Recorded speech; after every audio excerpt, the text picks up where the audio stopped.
Welcome back to Sunset News, your daily news show where we bring you the latest news from Namibia and beyond. In tonight's show, we have news, community stories, economic indicators, tomorrow's weather, as well as the sports. I am Aina Raiza Koyo. In the news tonight, after having received international and local criticism, the Ministry of Environment, Forestry and Tourism provided an update, further clarification surrounding the recent auction and exports of elephant from Namibia. The ministry offered a total of 170 elephants in 2021, of which 57 were sold. 22 of those elephants were recently brought to the United Arab Emirates. The exports of elephants has received criticism, even though Namibia contends that all laws were upheld and that the entire process was transparent. In the meantime, Burkina Faso has submitted a legal opinion to the 74th meeting of CITES, questioning if the exports were carried out in violation of CITES rules. McHenry Venani, leader of a political opposition party, asked the parliament to interrogate the reality that lowest paid Namibians, such as domestic workers, cannot afford decent housing. He mentioned that many members of parliament are squatting in Okahanja and renting in the city, where renting a double garage housing would fetch a 4,000 Namibian dollars rent. He compared the current situation to apartheid, when domestic workers could own municipal housing, while now in an independent Namibia, shacks have become the average solution to housing. The former governor of Ohangwena region, Usko Ngamwa, on Friday said investing in education does not stop any time when he handed over 300 bags of cement to Omngwelume Secondary School. Ngamwa, who is a sole believer that education is a key in development, said he will continue to invest in the future of young Namibians for as long as it is humanly possible. The donation was made possible by Rani Group of Company. Ngamwa said donations uplift and they are a good way to encourage learners through investing in the education of a Namibian child. This, he said, will give them hope to work hard, as they will know that their lives matters and there are people who care about them. Investing education has no end.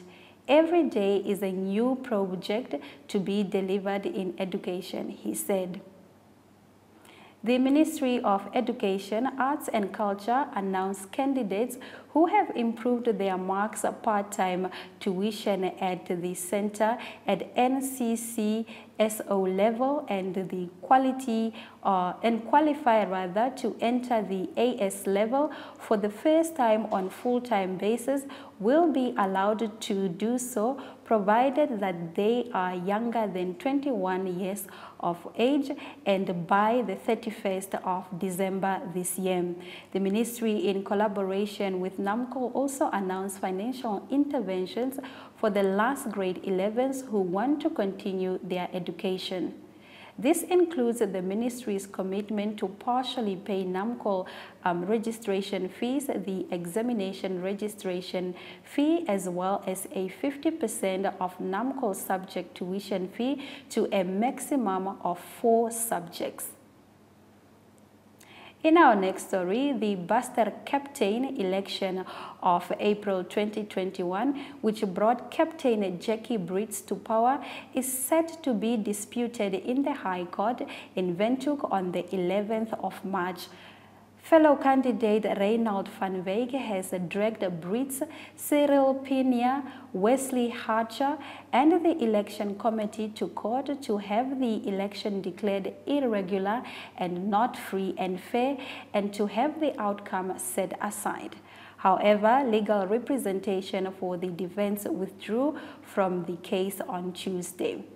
Now, in our next story, the Namibian Tourism Expo 2022 was officially launched on Wednesday afternoon by the Deputy Minister of Environment, Forestry and Tourism, Honorable Heather Sibungo. The NTE this year celebrates its 24th year of existence and continues to remain true to its mantra of together we can do more. But within that framework, the coming year will be dedicated to the theme of taking tourism to the regions. This year, the NTE will still take place on the grounds of the Sports Club Windhoek in Windhoek from the 3rd to the 5th of November 2022. As coordinator of these expos, Namibia Media Holdings will aim in the future to conduct Winter Expo with a focus on safari hunting and agriculture, while the Summer Expo will remain true to its original guise. After the break, we bring you Community Talk.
Welcome back to Sunset News. The Road Safety Forum received $50,000 Namibian donation for the purchase of solar patrol apparel and equipment for the primary school in the capital. Jareen Hoff reports. FNB Namibia and Westbank recently donated Scholar Patrol equipment and apparel to Pioneers Park Primary School, Suiderhof Primary School and Delta School Windhoek in cooperation with the Road Safety Forum. According to Chief Executive of the RSF, Horst Heimstedt, there are 58 primary schools in Windhoek, of which only 7 have active Scholar Patrols. He added that it can cost up to $300,000 for a school to set up the necessary measures to keep learners safe on the roads. Besides the cost that keeps many schools from establishing Scholar Patrol groups, if a school is not legally covered in case of an accident, a Scholar Patrol cannot be set up. Heimstedt said that setting up a Scholar Patrol at schools is not easy. Speed calming measures are needed in the streets around schools before a Scholar Patrol can be set up. He added that it costs approximately $18,000, depending on the width of the street, to install a single speed bump. Heimstedt said that the RSF works closely with the city of Windhoek and they managed to secure international funding to develop the streets at the Moses van der Bijl and R.E. Steenkamp schools. FNB is an active partner in the Safeguarding Learners in Namibia and has donated equipment and apparel worth $50,000 towards this cause. During the course of the year, a second donation will be given to an additional 3 schools. The FNB team will also be donating more towards Scholar Patrols in Namibia in future. The head of FNB Secured Lending and Westbank, Almarie Cilliers, said that they wish to keep every single Namibian child safe on our roads. According to Heleni Chivikwa, the managing director of the Automobile Association of Namibia, pedestrian killings amount to approximately 24% of all accidents, half of which involve children.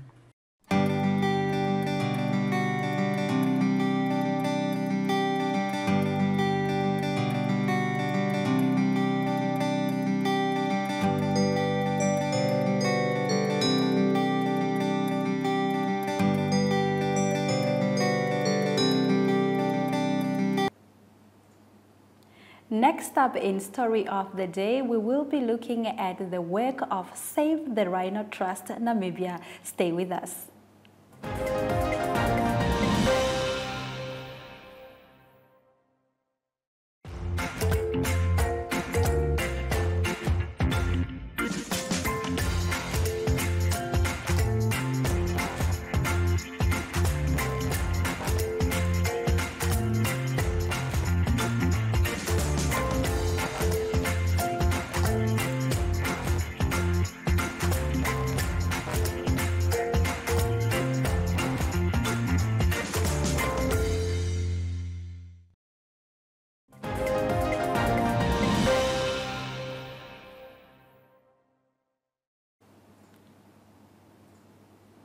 Thank you for staying with Sunset News.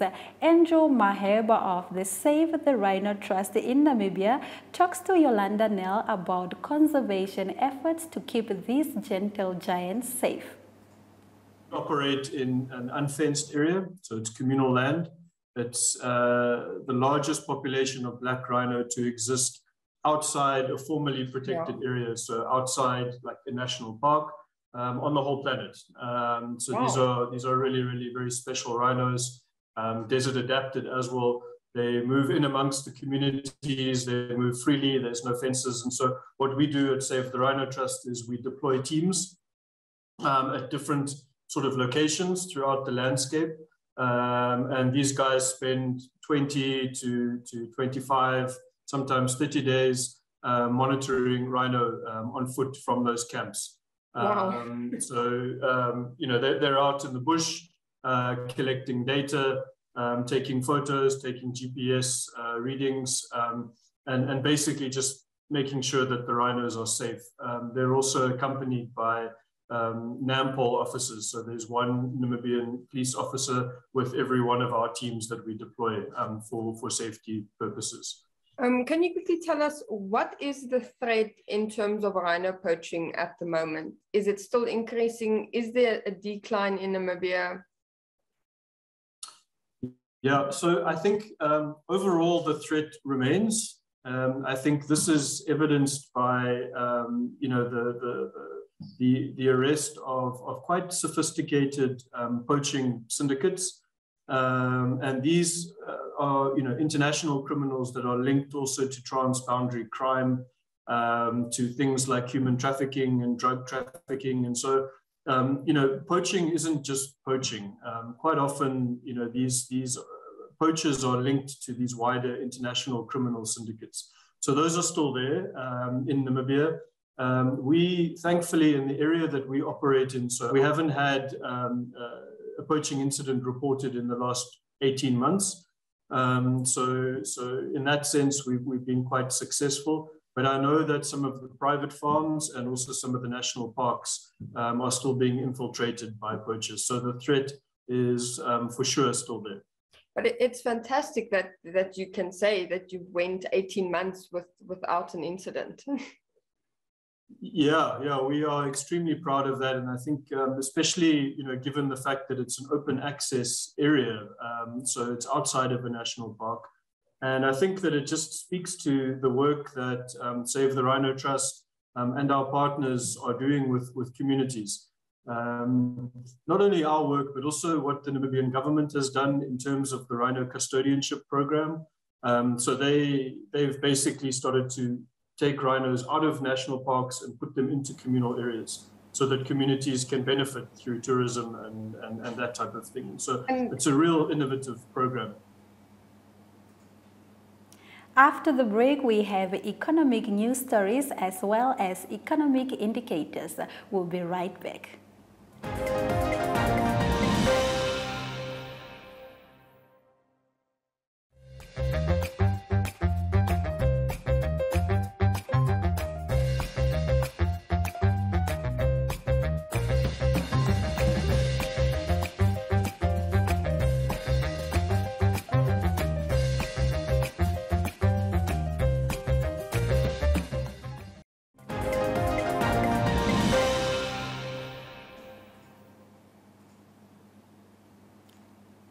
Thank you very much for joining us. Now, as promised, here are your economic news. Nedbank Group delivered a strong financial performance for the year ended 31st of December 2021 as headline earnings increased to 11.7 billion rand. Headline earnings stood at 12.5 billion rand and 5.4 billion rand in 2019 and 2020 respectively, an increase of 115% when compared to the 2020 figures. When compared to 2019, headline earnings decreased by 7%. Headline earnings growth was driven by significantly lower impairments, a higher net interest margin, a recovery in non-interest revenue growth, disciplined expense management, and a stronger financial performance from groups associate investment in Ecobank Transnational Incorporated. Pre-provisioning operating profit increased by 9%, the group said in a statement.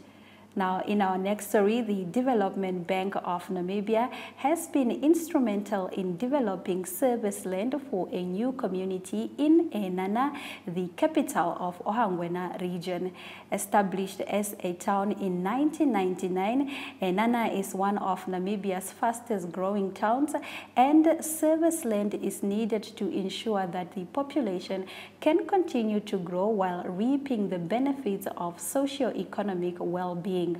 Development of service land in portion 5 of Enana was undertaken by a public-private partnership consisting of Enana Town Council, a joint venture between developer Inno Investment Holding and consulting engineers Lithan Project Consultant and a financier DBN.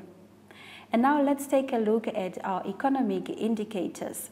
The Namibian dollar is down next to the Chinese yuan and up against all the major currencies. On the NSX, MTC stock is up 0.10% as other stocks hold their ground.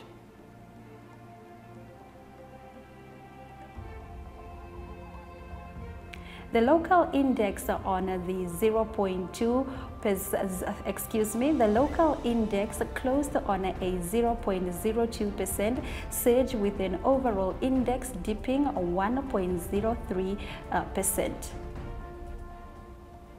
Looking at commodity, Brent crude oil is up at 3.7% while other commodities are down. When we return from the break, we come with weather predictions. Stay with us.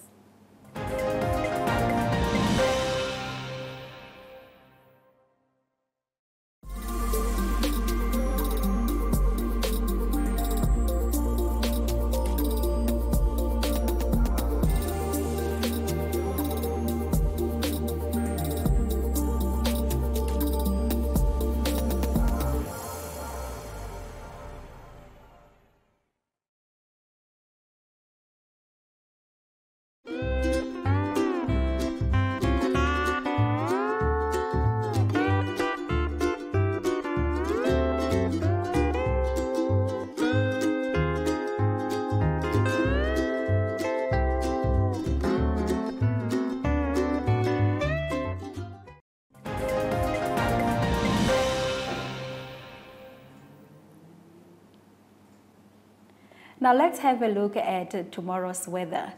Katima can expect thunderstorms with a maximum of 30 degrees as sunny condition grace Windhoek with a minimum of 17 degrees. Cloud covers prevail at the coast with Henties and Swakopmund expecting minimums of 18 and 17 degrees respectively, while Keetmanshoop can look forward to a 34-degree maximum and partly cloudy condition. In international news after the break, we look at how Ukraine's bid to recruit fighters from Africa has sparked an uproar. Stay with us.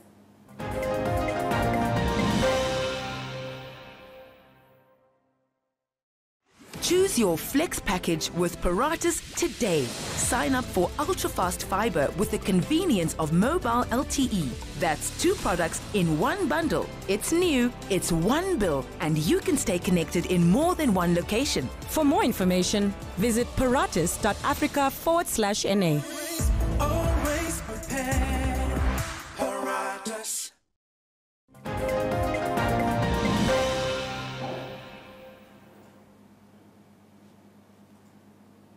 Welcome back to Sunset News, and here are your international news.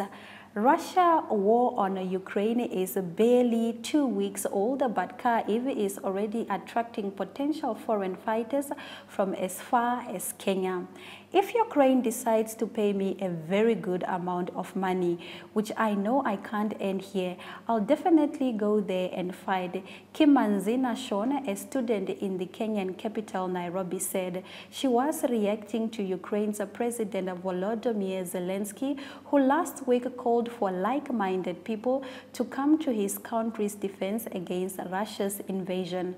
According to Ryan Cummings, director of Signal Risk, a South African-based security risk management consultancy, President Zelensky might be capitalizing on Africa's challenging socio-economic condition to lure African fighters to Ukraine. However, African countries have come out to strongly condemn Ukraine's call for African fighters to join the International Legion against the Russian invasion. Nigeria on Monday issued a warning on Twitter to its citizens that it would not tolerate any recruitment of mercenaries to fight alongside Ukrainian forces against Russian troops. Senegal's Ministry of Foreign Affairs said that it was astonished to learn that the Embassy of Ukraine in Dakar had posted an appeal on its Facebook page for foreign citizens to come to Ukraine's military defense. In a statement, the Senegalese government criticized the initiative and warned its citizens that recruiting volunteers, mercenaries, or foreign fighters on Senegalese soil is illegal. Many former Namibian Premier League football players have resorted to playing federation soccer and local tournaments for the sake of keeping fit. This and more in our sports stories coming right up after the break.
Many former Namibians Premier League football players have resorted to playing federation soccer and local tournaments for the sake of keeping fit.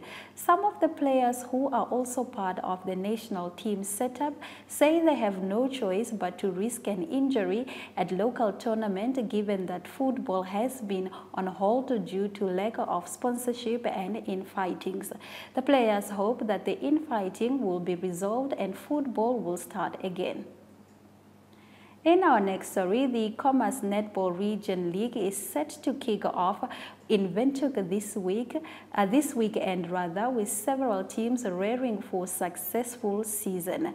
The first match of the season will be between NAST and Wanderers at the Wanderers Sport Field on Friday at 6:30 p.m. on Court A, while Court B will host a match between NDF and Nampo. The rest of the matches will continue on Saturday at Rehoboth and Windhoek. The netball region consists of 17 clubs and over 30 teams affiliated to it. The region also boasts of professional clubs in MTC Namibia Netball Premier League. The Erongo Region Officer Bedhol Karumendu is pleading with business community to assist long-distance runner David Jem in his quest to compete at events outside of Namibia. Namibia is on the verge of producing a global sensation by the name of David Dam, Berthold Karumendu said. Dam, who was born in Grootfontein, has been dominating the 800 and 1,500 meter races. Stay tuned. After the break, we return with highlights.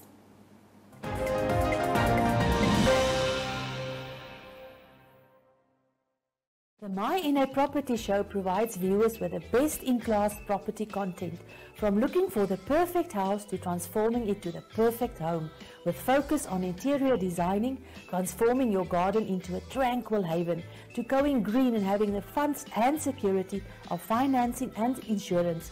The MyNA Property Show has it all. Tune in and make your house a home with our monthly MyNA Property Show on Wednesday evenings at 6:30 on all the NMH Facebook platforms and our website TV channel 1up2, 1up2.com.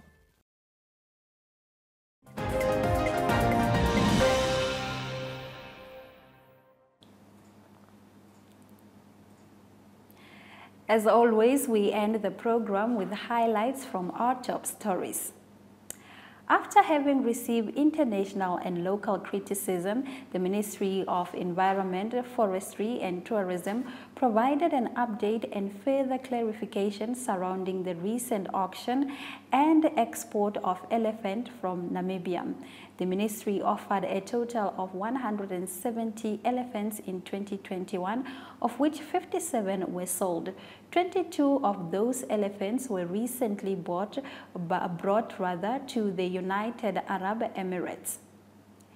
McHenry Venani, leader of the official opposition, asked the parliament to interrogate the reality of the lowest paid Namibians, such as domestic workers who cannot afford decent housing. He mentioned that the members of parliament are squatting in Okahanja and renting in the city, where renting is a double garage house is 4,000 rent. He compared the current situation to apartheid, when domestic workers could own municipal housing, while now in an independent Namibia, sheikhs have become the average housing solution. The Namibian Tourism Expo was officially launched today, this afternoon, by the Deputy Minister of Environment, Honorable Heather Sibungo. The NTN this year celebrates its 24th year of existence and continues to remain true to its mantra of together we can do more, but within the framework. The coming year will be dedicated to the theme of taking tourism to the regions. This year, the NTE will still take place on the grounds of the Sports Club Windhoek in Windhoek from the 3rd to the 5th of November 2022. And with that, we've come to the end of our broadcast. Make sure you join Sunset News on Facebook, on all the NMH platforms, on weekdays, as well as on our website, 1up2. Sunset News screens, on DSTV channel 285 and GoTV channel 94 every weekday from 7:30 to 8 p.m. I am Aina Koyo, and this is Sunset News. Don't end your day without us.